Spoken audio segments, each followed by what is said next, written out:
Morning, everybody. I did just send out a reminder on Reminds about your agenda, and I'll get into that in a second. Another day of making sure we're caught up from the previous week and doing an IXL review.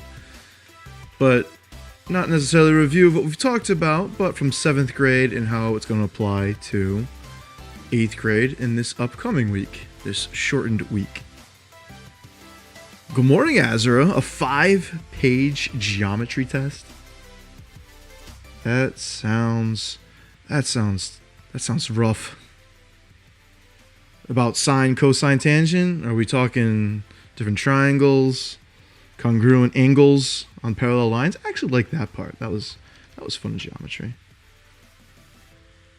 Hi, Nikolai. How you doing? Yes to what? I said lots of stuff.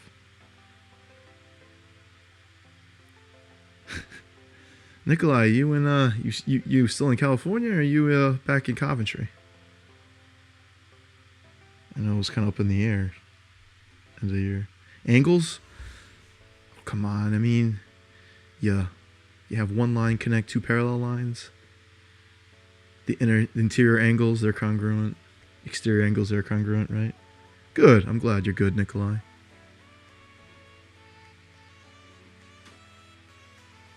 You're back? Good.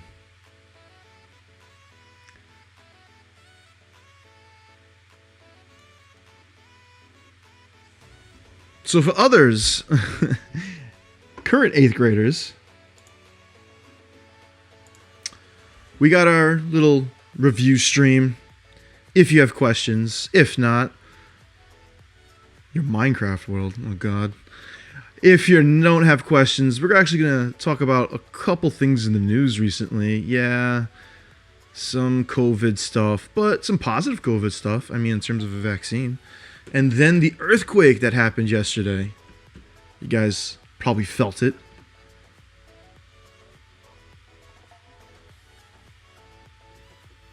So we'll talk about that if you don't have questions. What's your Minecraft world like, Azura? Make sure DNAs 1 through 3 on sheet 7 are taken care of. If I don't know where those are, I would scroll down in Google Classroom. And there they are by date.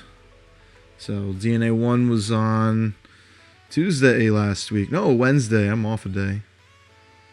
So DNA 1 was on Wednesday, 4th. 2 was the 5th, and the 6th was number 3.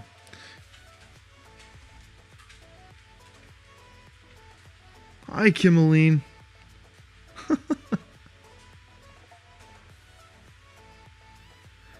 Yeah, I figured you guys would have turned notifications off or long unsubscribe.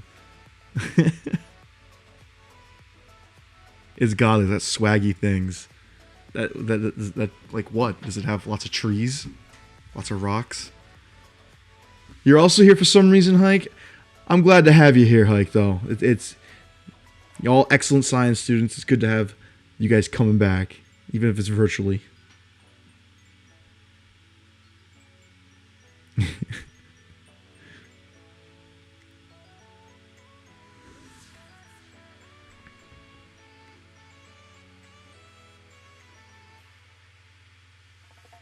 So, got no immediate questions right now on Reminds. We'll see how long we'll go for. I got, again, some news to talk about. If you have no questions, you're here to listen, or you're here to talk, ask your own questions, like not about Azura's Minecraft server, which has swaggy things or swiggly things.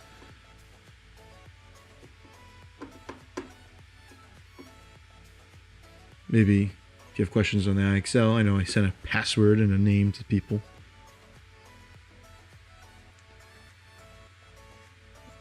Beautiful house, 2 dogs, 7 cats, 2 horses, and a working chicken coop. So it sounds like you have a very nice farm.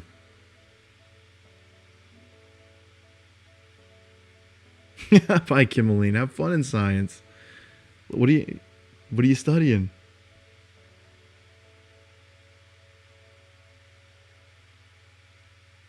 Probably something on rocks. No.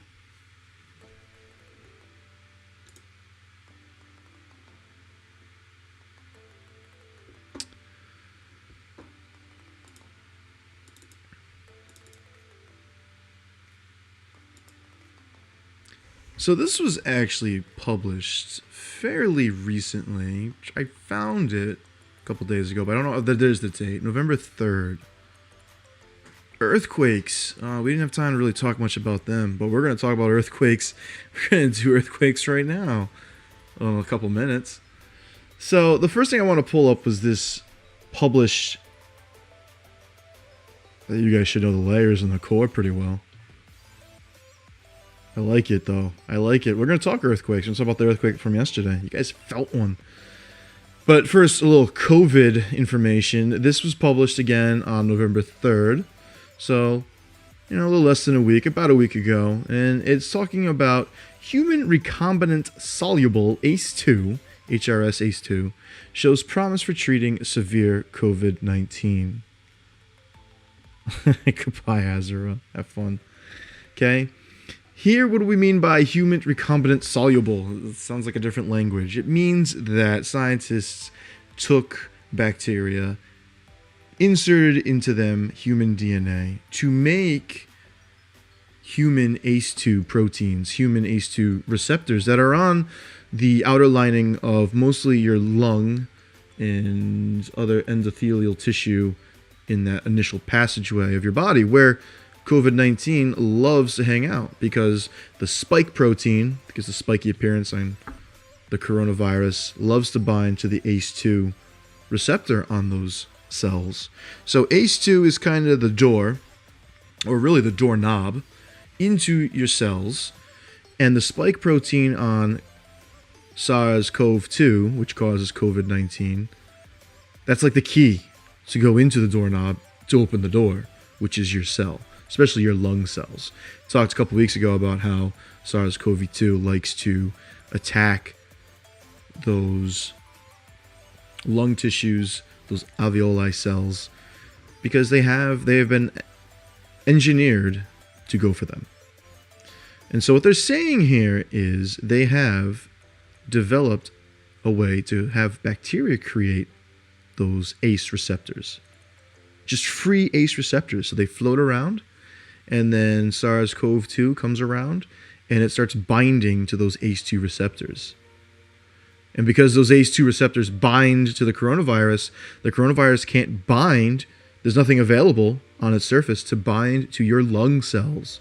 So this is a strategy which is very similar to how your immune system is going to respond to the coronavirus. It's going to make antibodies, and antibodies are proteins that bind to and inhibit pathogens like a virus. And then the virus gets eaten up by macrophages, which are, again, white blood cells, part of the white blood system, and will destroy the virus. So they're finding that if we just make a bunch of these ACE2 receptors, put them in your body, COVID-19, or the virus that causes COVID-19, SARS-CoV-2, CoV-2, binds to these receptors, inhibits it, and then because they can't bind to another cell, they'll die or be removed by the immune system. So it's just a treatment. It's not a vaccine, but it is a treatment, a therapeutic. How can we treat people already infected with COVID-19? And this is showing a lot of promising results in severe COVID-19. Because it was a new treatment, they're going to give it to people who it's their last chance, pretty much. So they did not give it to people who are asymptomatic. They did not give it to people yet who have mild symptoms. They give it to people who are undergoing severe symptoms, those people who are in hospitals or on ventilators. And it has shown to help. So again, this is a treatment. This is a treatment. A successful treatment, or showing promise, needs to have more trials and more results, because science is repeatable. Should be repeatable.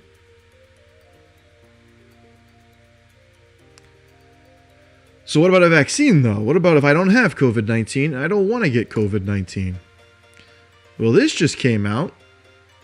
about 3 hours ago. Pfizer, which is headquartered in Connecticut, about 45 minutes away from a lot of you, has shown in its data, in its early return data, that its COVID-19 vaccine is 90% effective.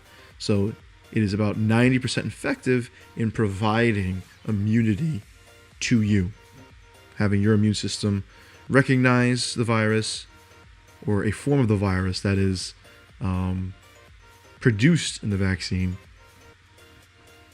have your body gain immunity, and then attack it when it enters your body. So 90%, why not 100%? Because of different issues with genetics and underlying conditions in immune systems, some of the vaccines won't transfer immunity. But 90%, let's say everybody got a vaccine, which they won't, but they should. If everybody got a vaccine, 100% of the people got a vaccine, 90% of those people would have immunity. In theory. For how long? That still needs research. Are we talking a month, a couple months, years? That's still in question. So would you need repeated boosters of this to kind of get the pandemic under control is a question. So if 100% of the people got the vaccine, 9 people out of 10 would be immune. Now, that would be what we call herd immunity, that we've reached a 75, 80, 90% threshold of people being immune. The virus does not have a large pool of people to hide in. And so then they wouldn't pass on or transmit the virus, transmit the disease. You would have a small population who would be immunosuppressed, at-risk groups who shouldn't be taking the vaccine, probably because their immune system can't respond very well. Very, very young people, very, very old, elderly people probably shouldn't be taking the vaccine, except if they're in probably a certain setting, like a elderly care home. But they're also going to vaccine, the healthcare workers who work with those people. So if 100% of the people get it, which they're not, you could probably get a herd immunity around 80%. And you can protect that small group because most people can't transmit the virus. If it enters their body, it's destroyed. So Pfizer said Monday an early look at data from its coronavirus vaccine shows more than 90% effective and much better than expected efficacy if the trend continues. So they weren't even expecting it to be this well. The so-called interim analysis looked at the first 94 confirmed cases of COVID-19 among the 43,000 volunteers who got either 2 doses of the vaccine or placebo. So the vaccine does come in 2 doses, so it's kind of like a booster on top of the initial dose. A placebo is a fake version because you need a control when you run an experiment. So does the vaccine actually provide protection? This is the independent variable, your vaccine. Your control is the placebo. The dependent variable, does the vaccine prevent the disease? Yes or no? To what extent does it provide immunity? For what is the duration? So 43,000 people are involved in the study. 43,000 people involved in the study. Doesn't say how many were given the placebo. Might have been half. So we don't know of this 43,000 who got the vaccine, who got the placebo. But of these 43,000, 94 cases of COVID-19 were found amongst them. In those confirmed 94 cases, so about 1 person, 1 or 2 people, the infections were in participants who've been given the vaccine. So that's how they can establish the 90% effective rate, the efficacy, how effective it was. More than 90% of the cases were in people who had been given a placebo. So almost all the cases, probably 1 person who got COVID-19 after taking the vaccine. The rest, about 8 people. I was thinking about my out of 10 again. So about like 8 or 9 people who got COVID-19 have been given the vaccine. Most people who got it were given the placebo, which would have just been like maybe like a saline solution, some salt water, not the coronavirus. Or what would eventually make the coronavirus, the mRNA, the instructions to build the spike protein. Pfizer said that the vaccine provided protection 7 days after the second dose and 28 days after the initial dose of the vaccine. The final goal of the trial is to reach 164 confirmed cases of the coronavirus infection. So, again, we need a little more information. So the vaccine provided protection 7 days after the second dose. So after the second dose, you have the full immunity, if there was going to be full immunity from the vaccine, a week after your final dose. So that goes with other vaccines as well. You get the flu vaccine, and if the flu that you receive matches the strain that the scientists predict for the seasonal flu, then you have immunity, but you're not going to get that immunity the day you take the vaccine. You need several days in order for your immune system to respond to that vaccine. So you can't just take the vaccine and you're done, you're good. You still need to be aware that you will contract the virus because your immune system has not responded. Okay, 28 days after the initial dose of the vaccine. So the more doses they give you, the faster your immune system responds, because there's more mRNA from the coronavirus that tells your cells, hey, build this so that you can become immune. We can identify it, make antibodies. Again, the final goal is to reach 164 confirmed cases. So they are at 94. They need another 70 cases. So the trials continue until they reach a certain number of COVID-19 cases. They don't just let the experiment go on for an X amount of time. It can go on for a long time until they reach a certain amount, which is probably around a certain percentage of their volunteers. So it's kind of, scary, but at the same time, these are volunteers. They are trying to help. They are people pretty much not at risk of contracting the virus. Maybe, more middle-aged, healthy adults are part of these volunteers. So we need another 70 cases. Probably most of them, again, if this trend continues, will be the people who received the placebo, the fake vaccine.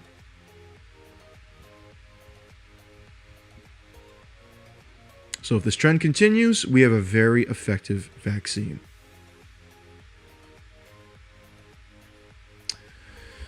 So then Pfizer continues to say it'll use authorization from the FDA, Food and Drug Administration, to monitor for 2 months after they getting their second dose. So they are going to give, another run of at least 2 months.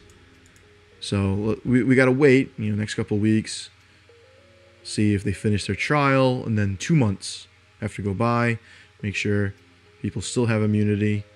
And in that time, they're also going to be applying for approval from the FDA, but under emergency timeline.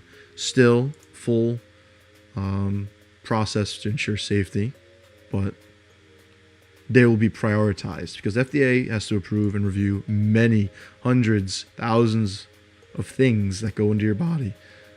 This will take forefront. That's what it's implying. Forefront for authorization. It's going to skip to the line, head of the line. So Pfizer said anticipated reaching that marker by the 3rd week of November. Well, that would have been the 2 month after the second dose. So we still need the cases. You need to have 2 months after second dose, and then you can start working on your application. So they're saying this phase started in July, multiple diverse backgrounds, working with German partner BioNTech. With today's news, we're a significant step closer to providing people around the world a much-needed breakthrough to help bring an end to this health crisis, said the CEO of Pfizer, Albert Bourla. Probably butchered that awfully. Pfizer says at a secondary endpoint to its study, so we're talking multiple endpoints, 2 months after the second dose, reach 164 cases. It'll evaluate whether the vaccine protects people against the severe COVID-19 disease, whether the vaccine can provide long-term protection. That's going to be the key part. Do I have to get this yearly? Is this going to be like the flu vaccine? Or would it last for a couple of years? And even in patients who have been affected before, because we do have some kind of anecdotal or some official reports, but not a lot, of people being reinfected with COVID-19, usually in healthcare settings, because those individuals are surrounded with the virus in high numbers, to the point where their immune system can get overloaded. And even though they have antibodies, they still can't get under control. So FDA expected a 50% efficacy, so 50% working rate, success rate. And again, we're looking at a 90. Oh, that's wrong right there. 90% efficacy, effective rate. So better than we anticipated, better than government anticipated, better than Pfizer anticipated. We'll see when it comes to us.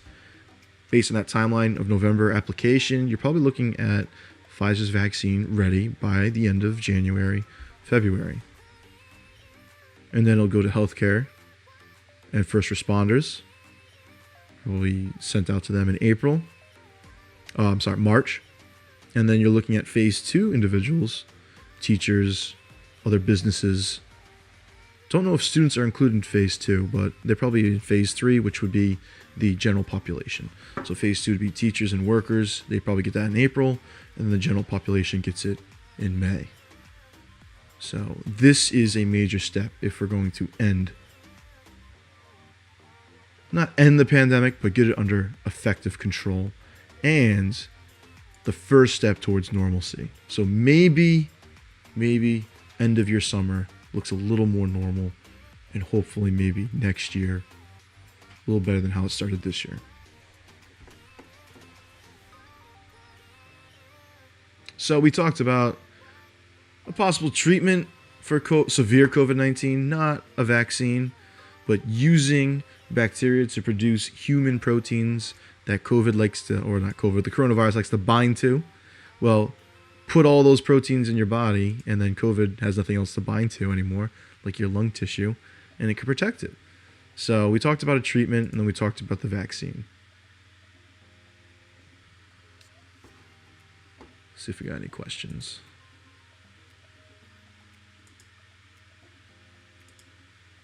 No?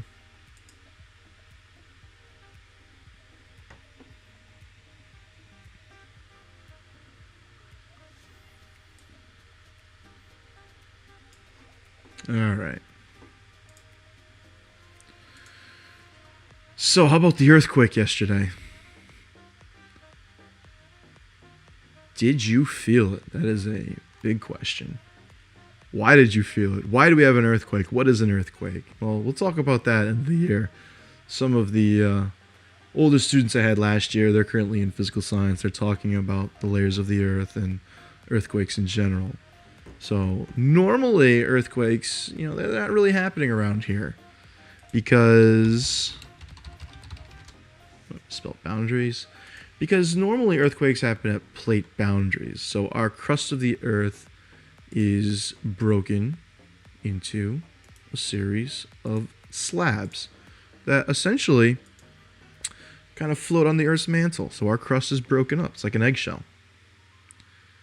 And so they're not even splits, and these plates are shifting and moving because the mantle is convecting underneath it, and it's either causing plates to spread out or to collide together, convergent or divergent boundaries. Some boundaries, the plates are kind of slipping past each other. This right here is this part of the Pacific plate is slipping to the northwest.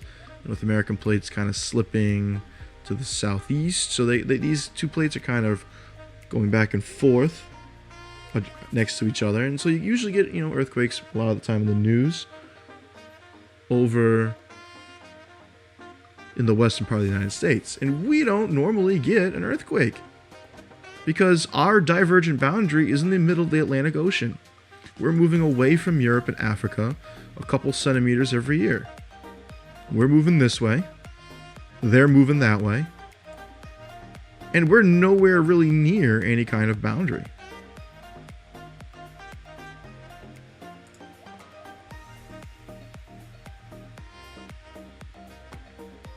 So how do we get an earthquake if we're not near a boundary?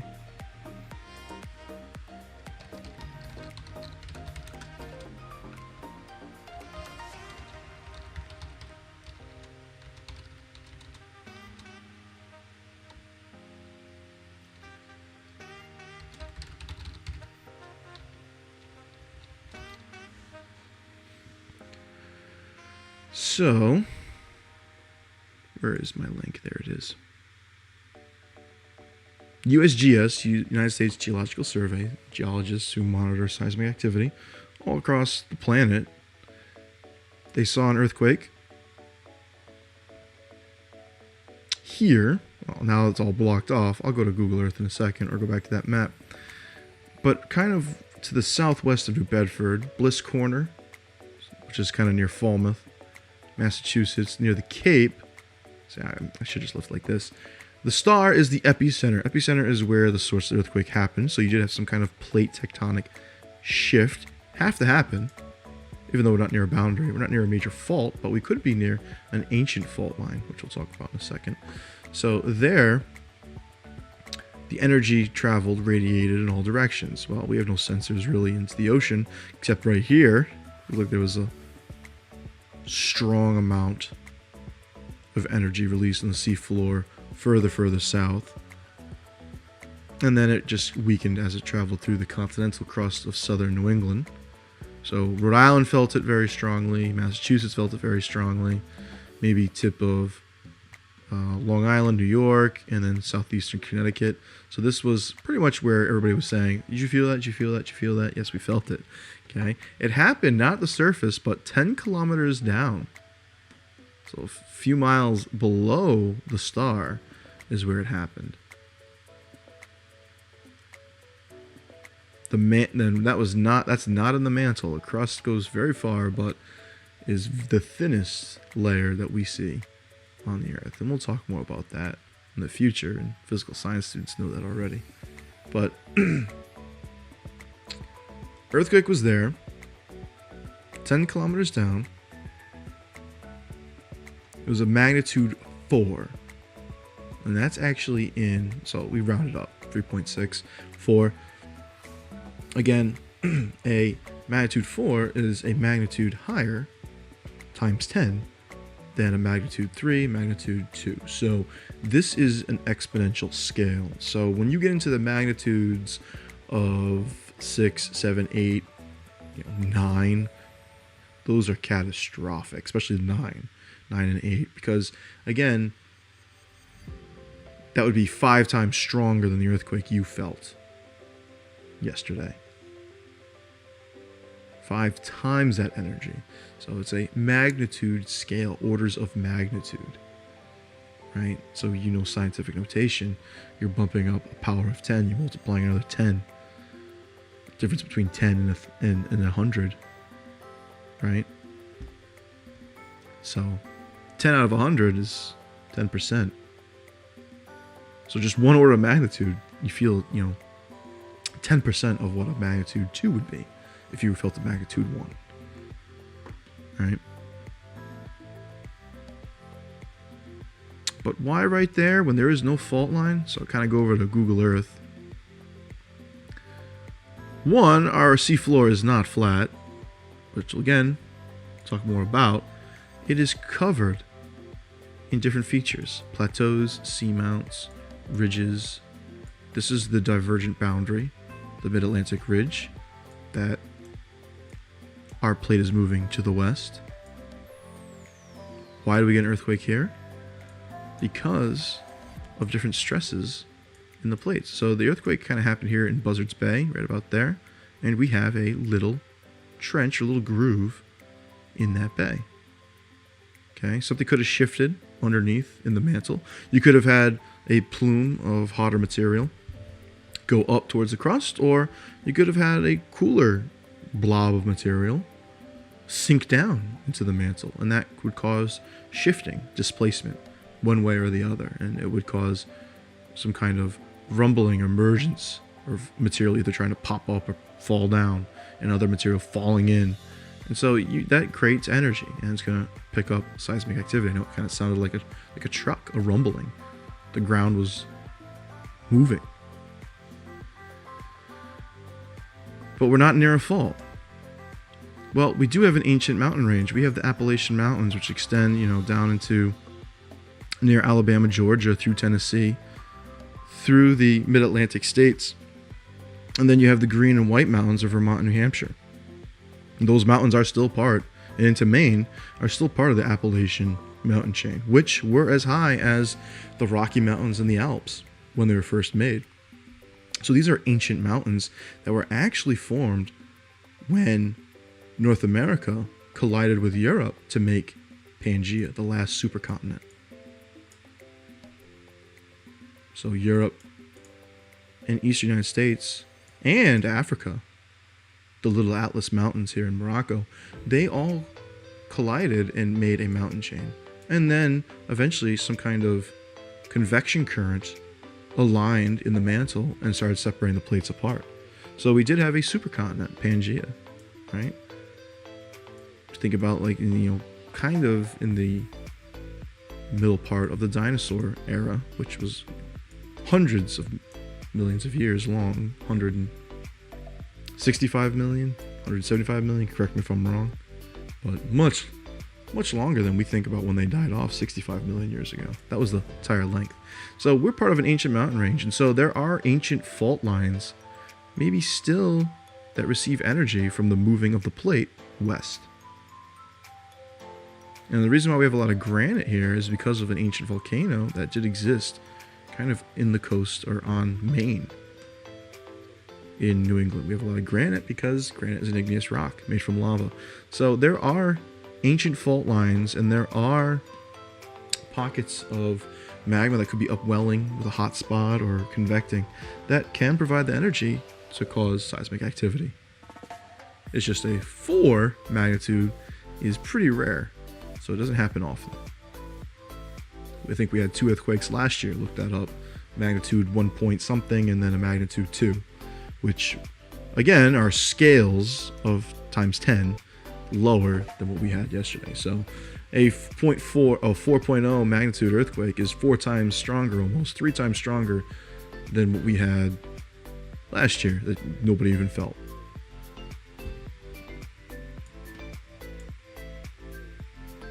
So if you go back to maybe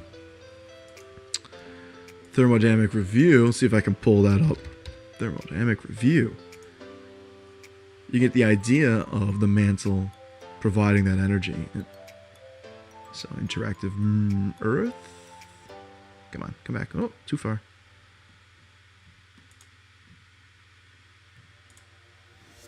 You can pull up this GitHub Interactive by Ian Rose. And you can look at the core providing the energy. Come on, get the whole system running. Providing energy to the crust. So our Mid-Atlantic Ridge probably sits right here, right over this aligning convecting cell, 2 upwelling currents together.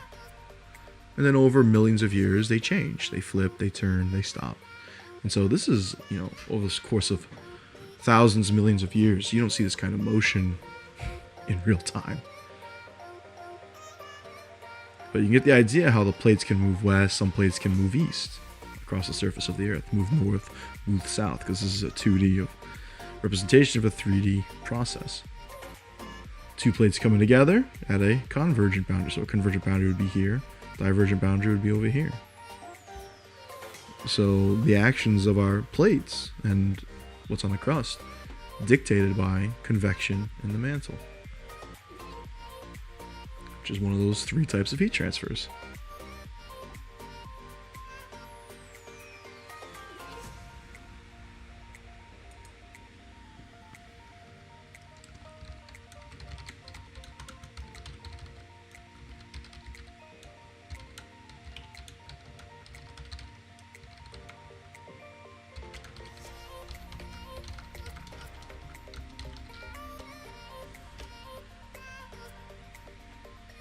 It's also kind of fun just to watch.